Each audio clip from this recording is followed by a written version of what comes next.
Hi, everyone. Welcome to our get-together on the cerebellum. Today we have as our guest Tatiana Silva, who is a postdoc at Megan Carey's lab at Champalimau in Lisbon, Portugal. She's been working on trying to understand the way behavioral states of the animal affects the ability to learn and consolidate memories. She combines behavior, optogenetics, electrophysiology in mapping out this relationship between behavior, in this case, walking and running in the animal, and how the cerebellum then alters the memories that it is acquiring and consolidates it. So she did her PhD with Megan, and she stayed on as a postdoc. And I'm really pleased to have you teach us about the role of walking versus running and its effects on consolidation. Thanks. Hi, everyone. I'd like to start by thanking you, Reza, for inviting me to give this talk and to applaud you on this very successful initiative you started. So my name is Tatiana Silva, and as Reza said, I'm a postdoctoral research in the lab of Megan Carey in Lisbon, and I'm interested in understanding the fundamental mechanisms that underlie learning and memory. And the possibility of using the cerebellum as a model to study these processes really made me fall for it some years ago. And not only that, but the robustness of motor memories consolidation, so much so that we often use the term like riding a bike to describe things that we never forget, really made me want to use this system to study these processes. And so today I'm going to tell you about how the consolidation of cerebellar memories can actually be modulated by behavioral states. But first, what do we know about memory consolidation? So we know that in general, memories are consolidated over time and progressively becoming more stable and resistant to interference. And that consolidation is often thought of as an offline, slow process, acting across hours, days, and weeks, and involving the transfer of memories from one brain site to another. Now, what we know about cerebellar memories is very much in line with this.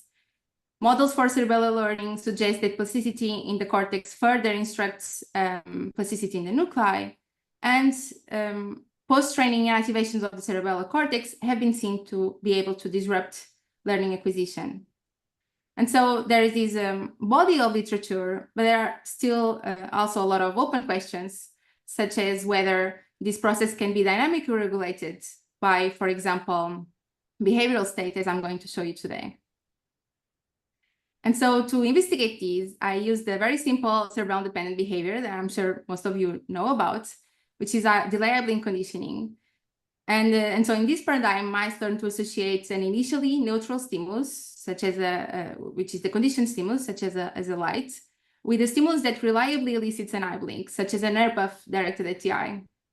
And so in the beginning, mice only close the eye in response to the air puff. However, after 100 pair presentations of the stimuli together, they start closing the eye in response to the light before the air puff is even presented.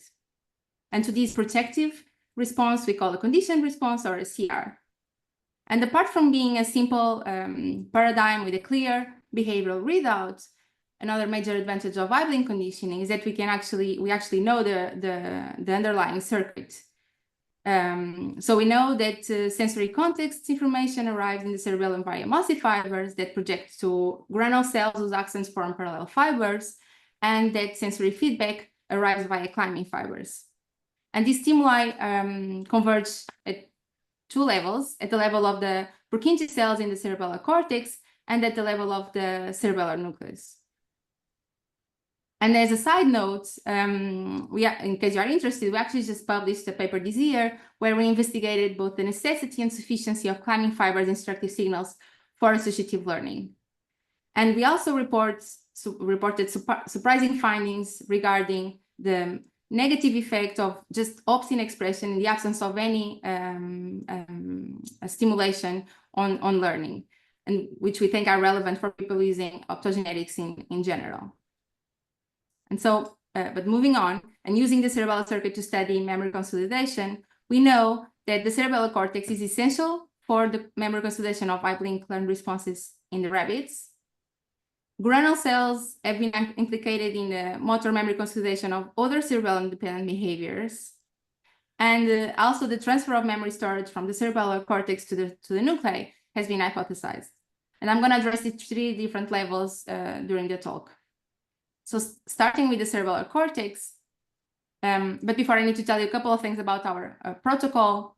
First, that our mice are they are head fixed and they are placed on top of a running wheel. And in the self-paced condition, they can actually choose when they run and at which speed they run during the session. But we also have a condition in which we externally control the speed of these motorized so that mice are engaged in running throughout the session. And usually in the self-paced, they are actually very, in a very quiescent, low active state. And these in the motorized, they are indeed active throughout the entire session. And here you can see in the video an animal that is walking on a motorized treadmill while being conditioned.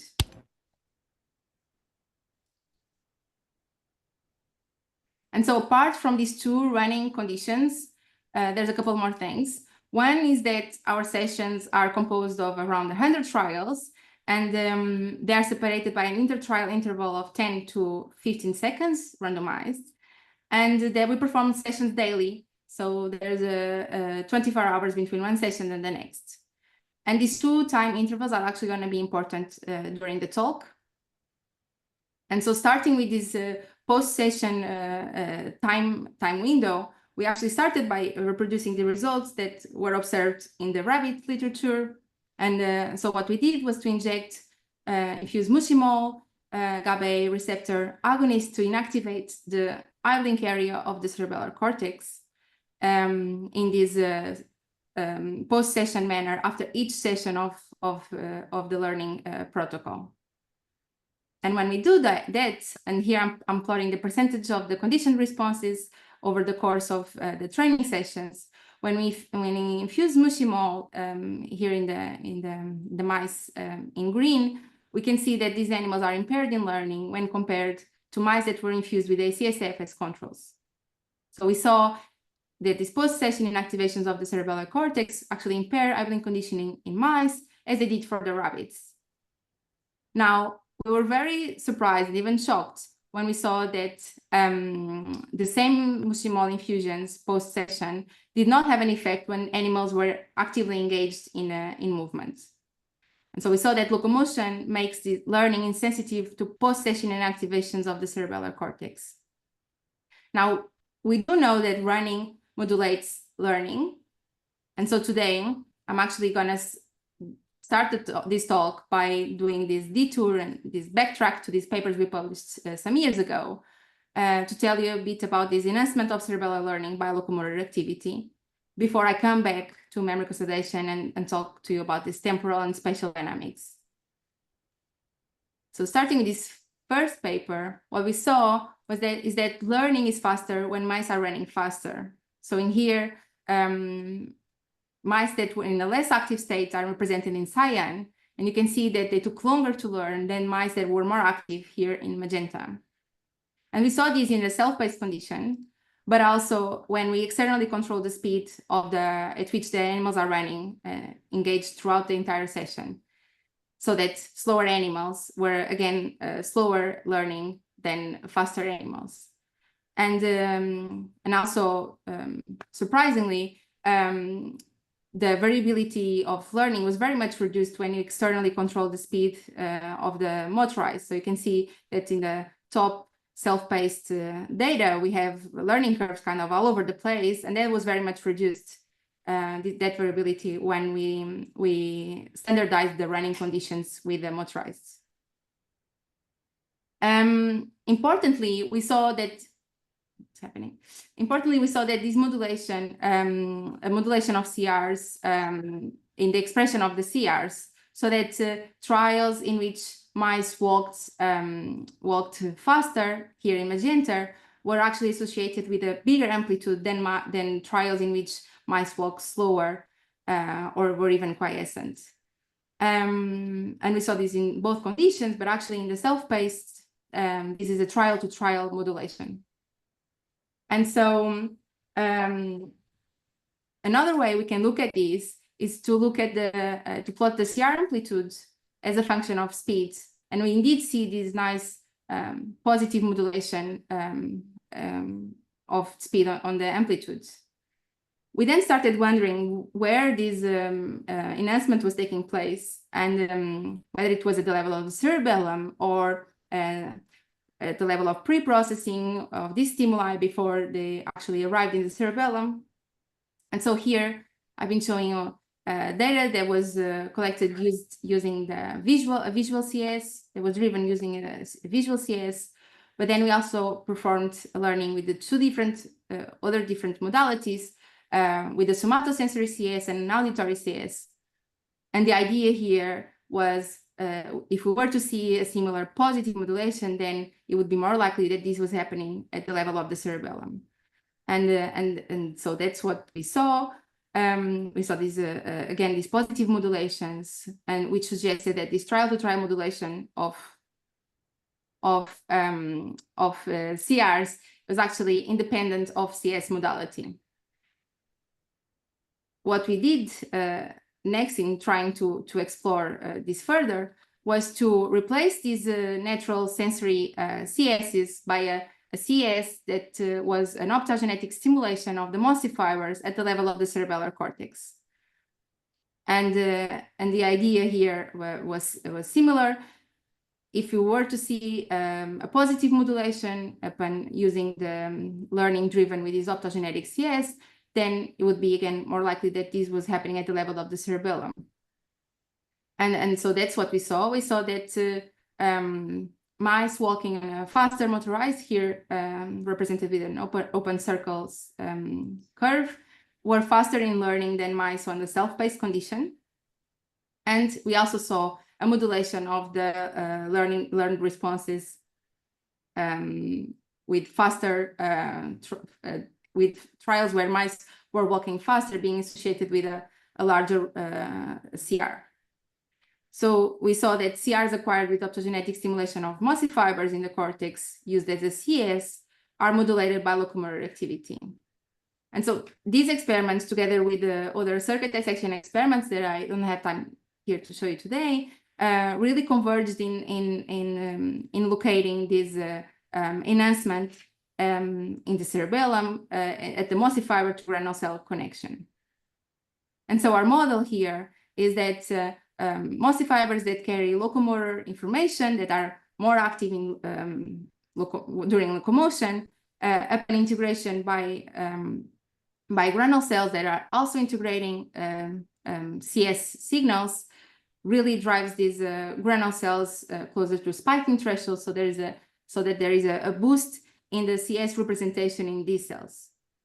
And so to test this idea, what we did next was to substitute for locomotion with this low-level background stimulation of MOSI fibers throughout blocks of trials. So in this case, blocks of 10 trials, and to compare these what we call tickle stimulation blocks with the blocks where there was no stimulation. And what we saw was that in the tickle blocks, actually there was an enhancement of the learned response compared to the non-tickle blocks. So that this low-level background stimulation of MOSI fibers was able to substitute for locomotion in enhancing the CRs. And so what we learned from here was that there was this enhancement of learned responses by locomotion, and that it was independent of the CS sensory modality. And that CRs driven by MOSI fiber optogenetic CS were modulated by locomotor activity. And also that substituting... And also that... Is there a question? No.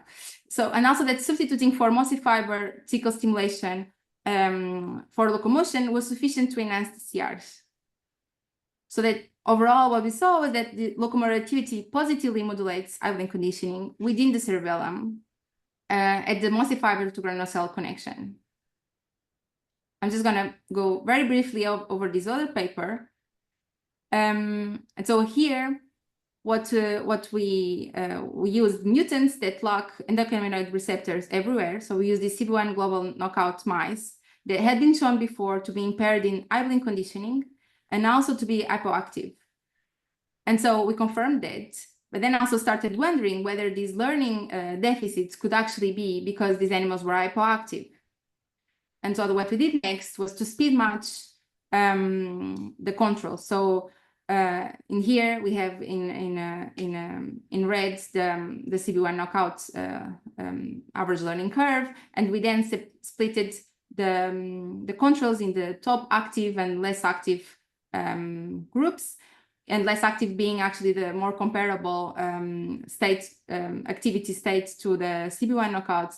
And when we do that, actually, we reveal that there's no impairment in learning. If something, the CB1 knockouts are learning a bit better.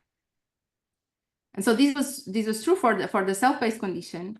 But then we also put these mice on a motorized treadmill, and what we saw is that externally controlling the running was enough to eliminate the delay in learning of the knockouts. And so these to us, so we saw that these effects of global CB1 receptor deletion on learning were actually a secondary consequence of the hypoactivity, rather than a direct effect on synaptic plasticity, as it has been thought before. And so that, to us, these again really speak to the power of the locomotion as a modulator of learning. And so, yeah, so this is end of the tour. Running is really important for learning. And so let's now go back to the memory consolidation and go back to this temporal shift. And this is what I showed you before. And we saw that locomotion really makes learning insensitive to these post-session inactivations of the cortex. We wanted to explore this further. And so what we did was to go for this second level, that granule cells have been implicated in memory consolidation of other cerebellum-dependent behaviors, and also is where we think the running enhancement of learning is happening, as I just told you. So we then went to manipulate these granule cells, and we used a mouse line that expresses channelrhodopsin under granule cell promoter, and it placed the fiber in the eyeblink area of the cerebellum cortex, and performed these post-session perturbations now with this post-optogenetic approach after each session of learning again. And what we saw was that we observed a similar result to that we had observed before. In this case, animals expressing channelrhodopsin in granule cells that were impaired in comparison to the termate controls. So we saw that these even just, and this was actually surprising to us, that even just brief bursts of granule cell stimulation for a short period after the learning session were sufficient to impair learning in these less active states, but not when animals were engaged in movement throughout the session. So here we saw that, again, running makes learning insensitive to these post-session perturbations, regardless of the approach being a pharmacological one like before, or in this case, an optogenetic perturbation. And so from here, we started wondering whether locomotor activity was actually shifting this critical temporal window for memory consolidation from after the session to in between the session of learning. So our hypothesis here was that locomotion accelerates memory consolidation, shifting the critical time window for from after the training session to within the training session, in between the trials of the session. So then what we did to test this was to target this other time interval. So in between the trials of a session, we used a similar approach as before of the one before. So we used the mouse line that expressed channelrhodopsin in granule cells, and we put the fiber in the eyeblink area of the cortex. And now, instead of doing these post-session perturbations, we did within-session perturbation in between the trials of learning. And when we do that, and the expectation here being that now it's the animals that are actually engaged in running that are using more this time in between the trials for memory consolidation. So those are the ones that are going to be more affected. And so that's what we saw. We saw that animals expressing channelrhodopsin in granule cells that had that intertrial interval be perturbed were impaired in comparison to liter-make controls. And this was in more active states, because in less active states, there was no impairment in learning, which was actually a good control for us, so that it wasn't just that because we were perturbing granule cells in between the trials, we were perturbing their ability to respond on the next trial. So these animals are still able to learn in a different, less active running condition. We then wondered if inhibiting and not just stimulating granule cells would yield the same effect. And so we did the same experiments, but using ARCH instead of Shadmehr. And we observed a similar result, so that overall here, independent of the signal of the perturbation, really the perturbation of granule cells activity in between the trials of learning only impaired mice that were actively engaged in running.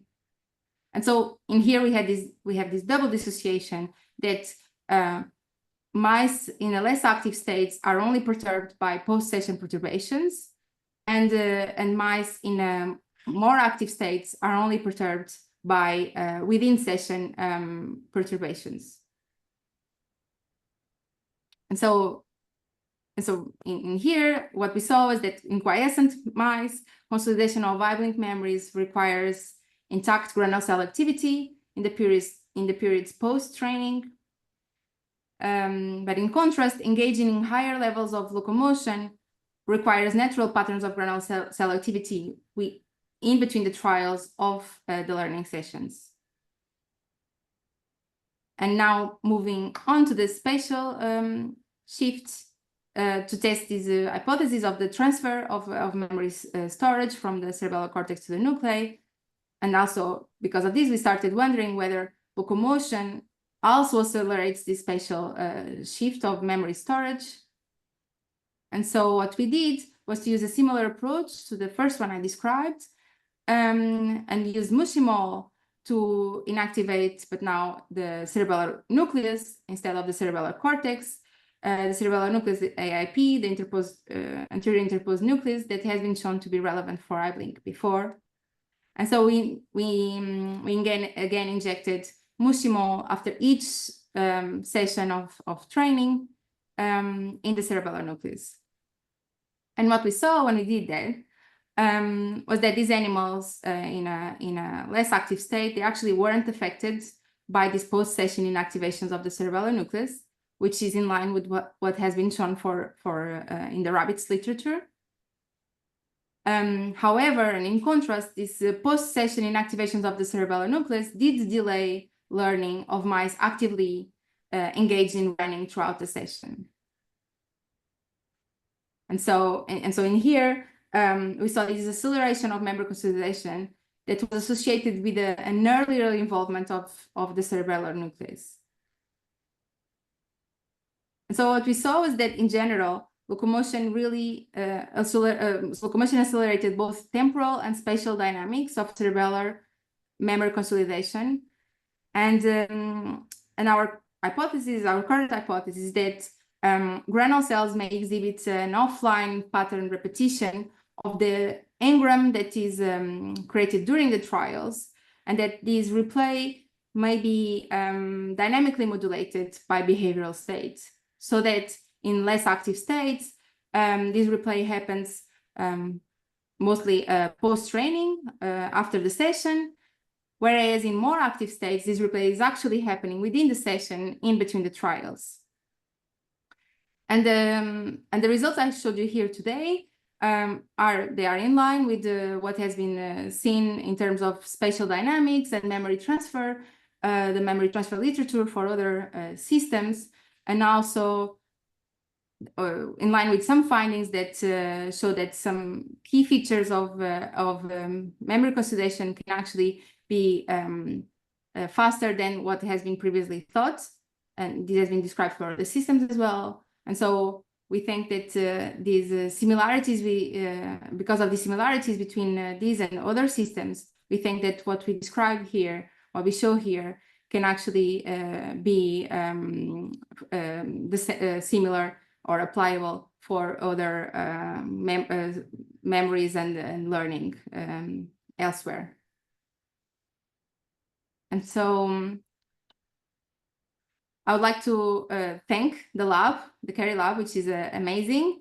In particular, I would like to thank Megan for all her guidance and support, and for being an amazing scientist. And the other people, in particular, the other people that are authors on the papers I talked about today, to the funding, and also to all of you for listening. And please feel free to share your comments and questions. And I hope I didn't go too fast. That was fine, Tatiana. That was wonderful.